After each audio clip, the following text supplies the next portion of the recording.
Alright guys, how's it going? We are back and we're going to set up another electrolyzer today. It's going to be very similar to this setup here, except we're going to be using it to finally process down our sodium and potassium bisulfite, which if we look at the electrolyzer, it's going to take 7 of them, which will give us 6 sodium persulfate and a full unit of hydrogen. And the sodium persulfite, when we run that through a bath with a crushed ore, which there's specific ones you can do this with, will give us a bit of a more specific byproduct than what you would get out of the regular sluice recipe. And the one we're going to set up right now is for tetrahydrite. There's going to be multiple ones that we set up through here.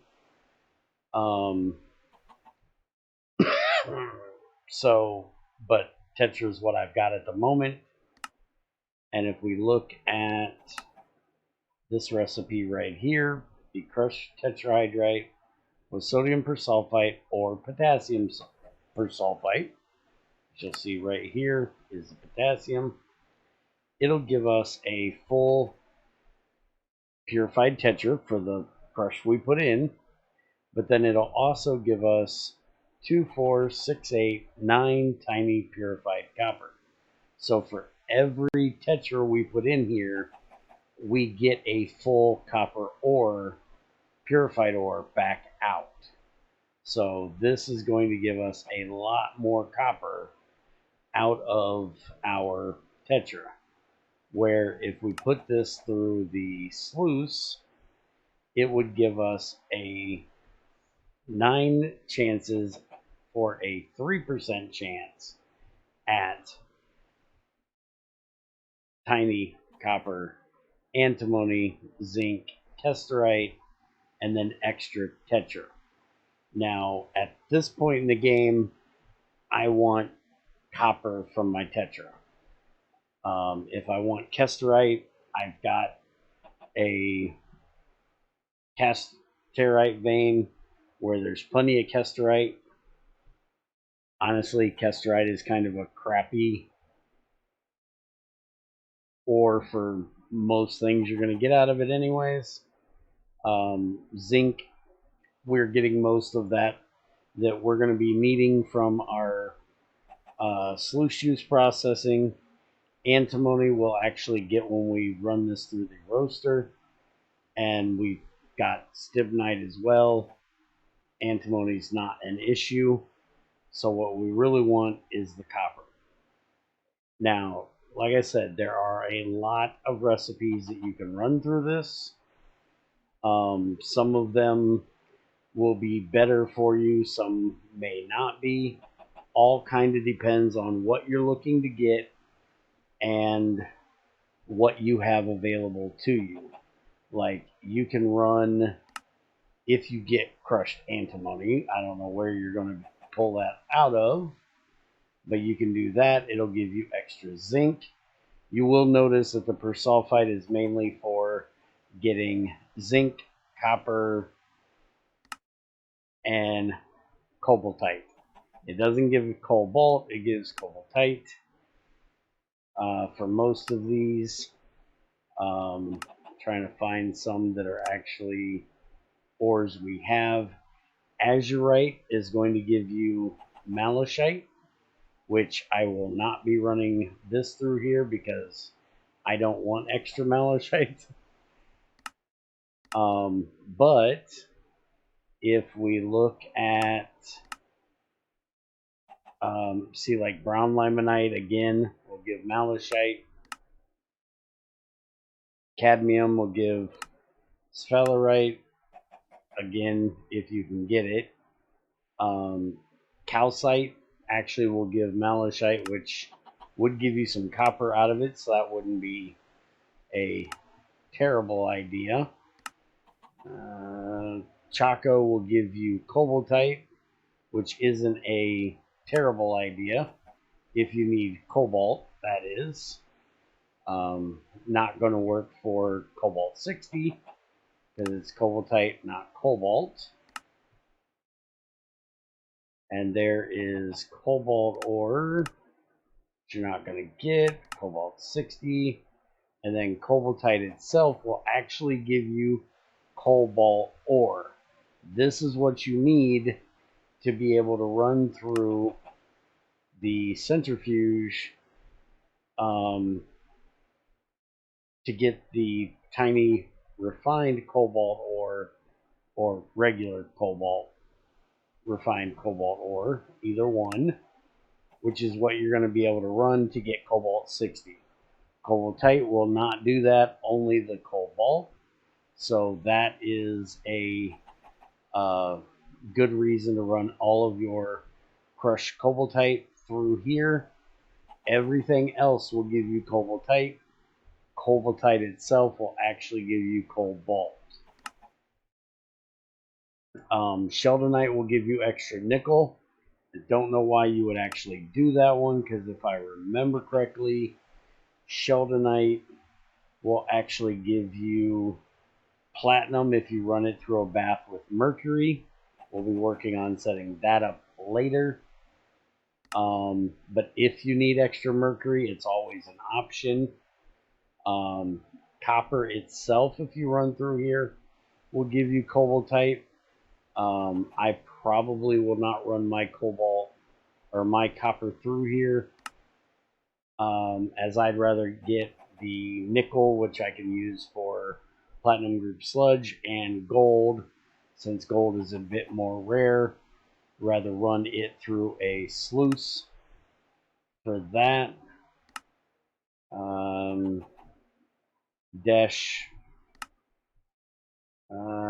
Ephron will give you pentlandite. Don't know why you do that if you're even going to be able to get that. Galena will give you sphalerite. If you run the galena through the mercury bath, you'll actually get silver. So again, I would do that instead. Gallium. Garnierite will give you nickel through here. So that's probably a good one to run through. Gold will give you extra copper. I think you can run gold through mercury and it'll give you extra gold. Can't be exactly positive on that. This is the one I was looking for right here. So malachite, you run that through Persulfate, you actually get full copper out of it. So anybody that doesn't know, malachite in GT6 is kind of a shit copper ore. But in the real world, malachite is about 70% copper.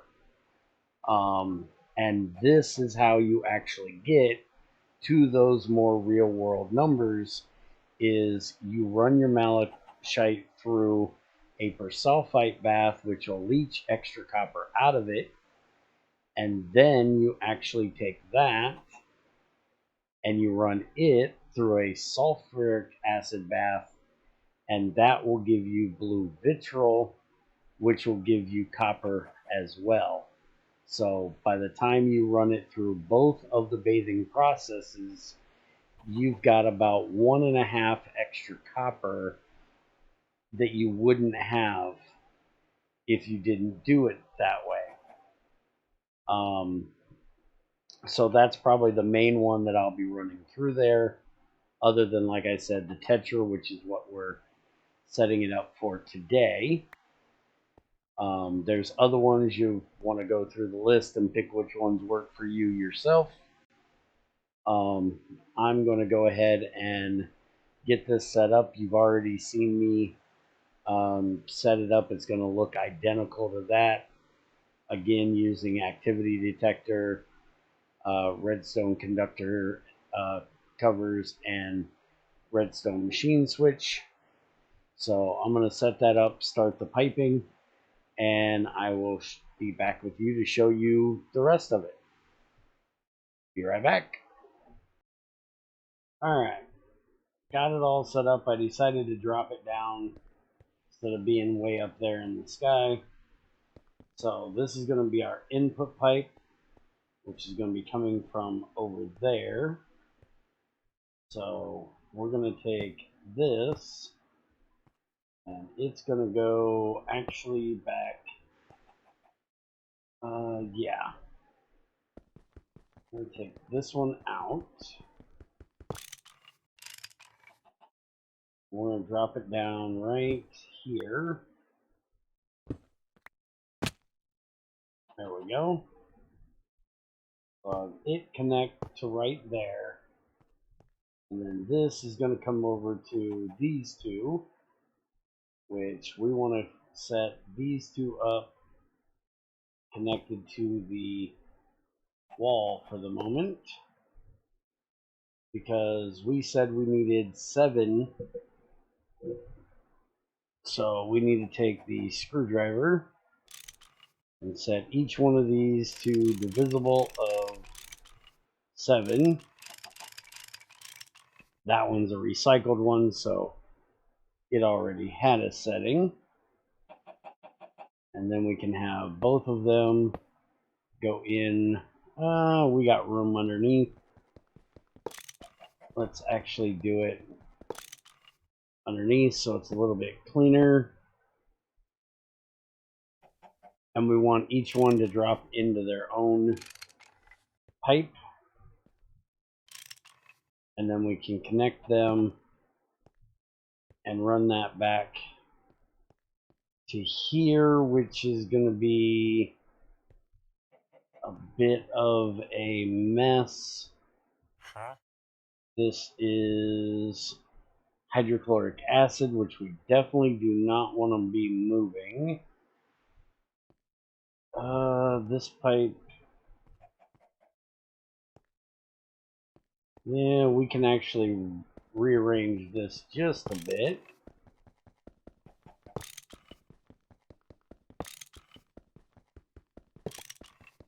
Since this pipe comes and connects over here,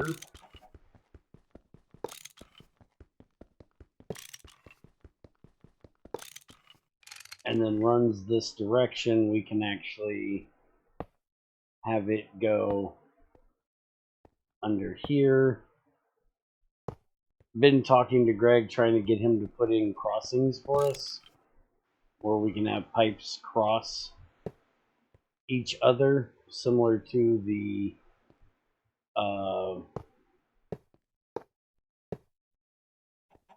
nanuple pipes, quadruple pipes.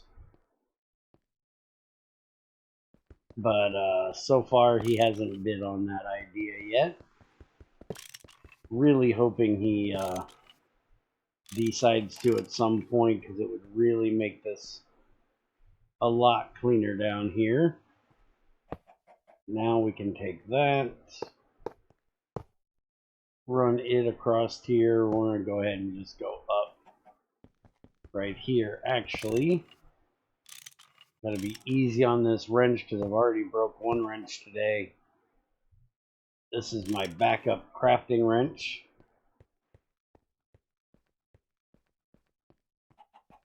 So if I break this one, I'm going to have to make another one, which I already have to make.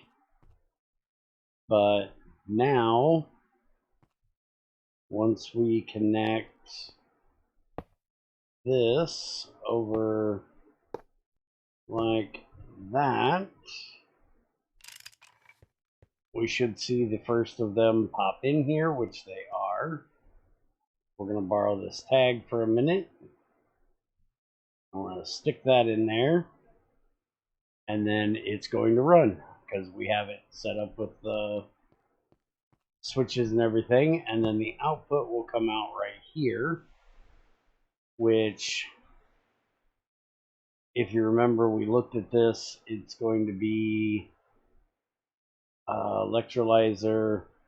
It's going to give us 6 of them, and hydrogen. The hydrogen will come out over here, which will send up to that pipe to go out to our tank. But then the actual potassium needs to go to the bath that needs to have some water in it. We're going to go ahead and set that bath up downstairs. So we're going to run this pipe right along here. And then we're going to run it over like that. And I'm going to go ahead and get the water ran, and I'll show you what we end up with down there. Alright, so we got the bath down here. I put in 2 item barrels, which item barrels are fine down here. We don't have any open flames. They can hold up to 10,000. That should be plenty. Went ahead and hooked up both of them. So whether it gets potassium persulfate or sodium persulfate, they can each go into their own respective barrel. And then I left a gap here because we have 1 input for items and 1 input for fluid. The bath can only take items in through the top or the left being the automatic. So we're going to use an extender there, which is going to extend the input. So we want it going that direction. And then if we use our monkey wrench on that, which we need to do it on that one as well, or it will try to go in. So let me take that out and reset it, since we don't actually have anything for it yet. Now we set that to will fill inventory below, connect it up, and now you'll see that one won't be able to go in because that's an output. But if you look over here, we now have our potassium sulfite in there and ready to go. Now over on this side, this is where our crusher pipe comes down, and this is where all the crush goes that direction. Stone drops down here.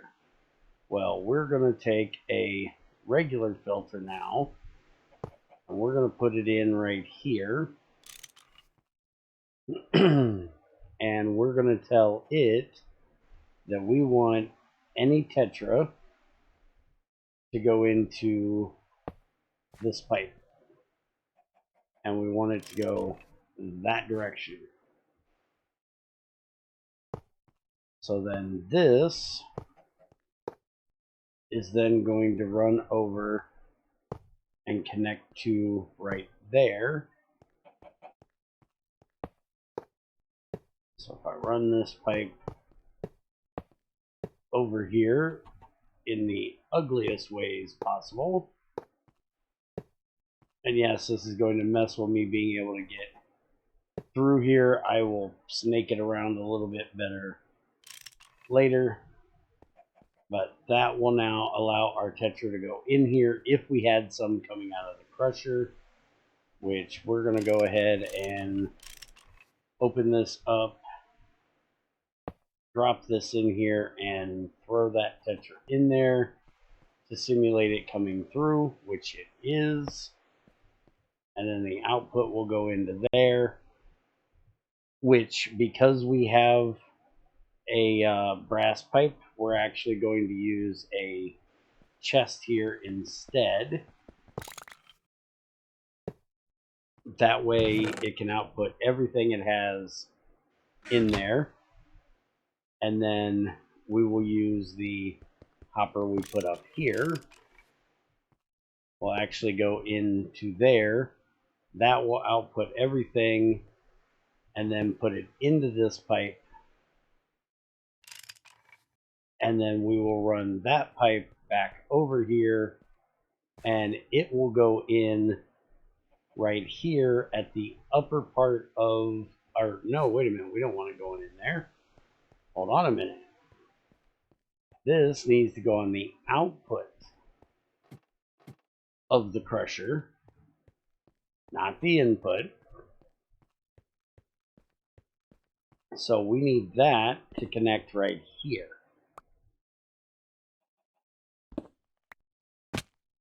So we're going to run this one up and have it connect right there. That way everything that comes through here will end up going through the sorting system we have upstairs. So like when I set up the bath for that stuff, especially we were talking about malachite is going to be going through there. We're going to do it through both baths.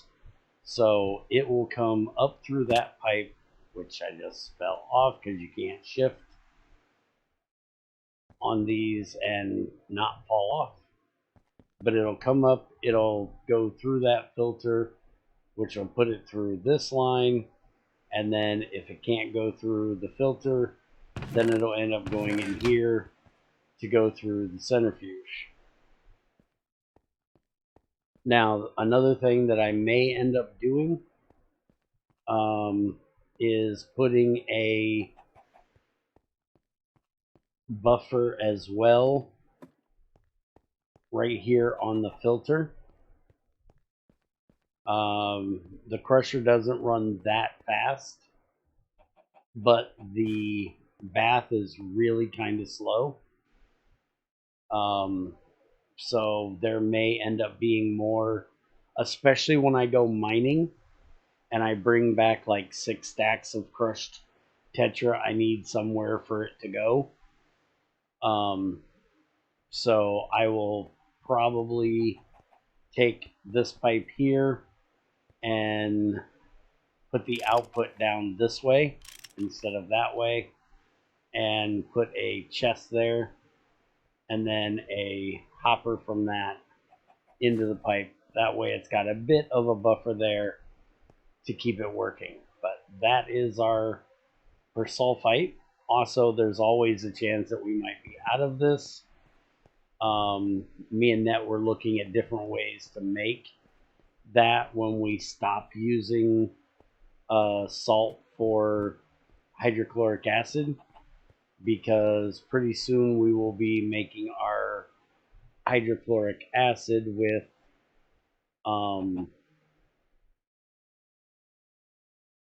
water and chlorine right here. Chlorine, water, hydrochloric acid, and oxygen. So we're not going to be doing this forever. This is a pretty good sink for sulfuric acid, so it's not really a bad idea.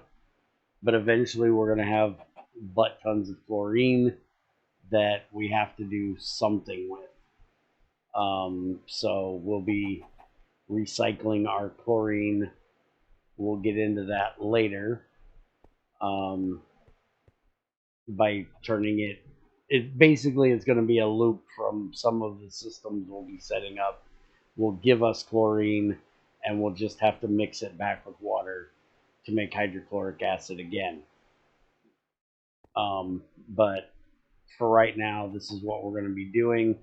This will do a ton of ore, so we don't have to worry about it for quite a while. I'm going to go ahead and tighten everything up. I've got to get the hydrogen output taken care of, which eventually we're going to have to look at what we're going to do with our hydrogen, because we will start filling up on hydrogen. We're having it as a waste product basically, which hydrogen can be burned. So we can actually use it in a burning box as a fuel. We can also put it into a gas turbine when we get to that point, and run it through there. Now, I have had people ask about this, where the hydrogen in the burnable fuels for burning boxes does show that it puts out water. It would be really nice if Greg would allow us to put a pump onto a burning box to capture the water. this would be a great way of burning the hydrogen to give water off rather than the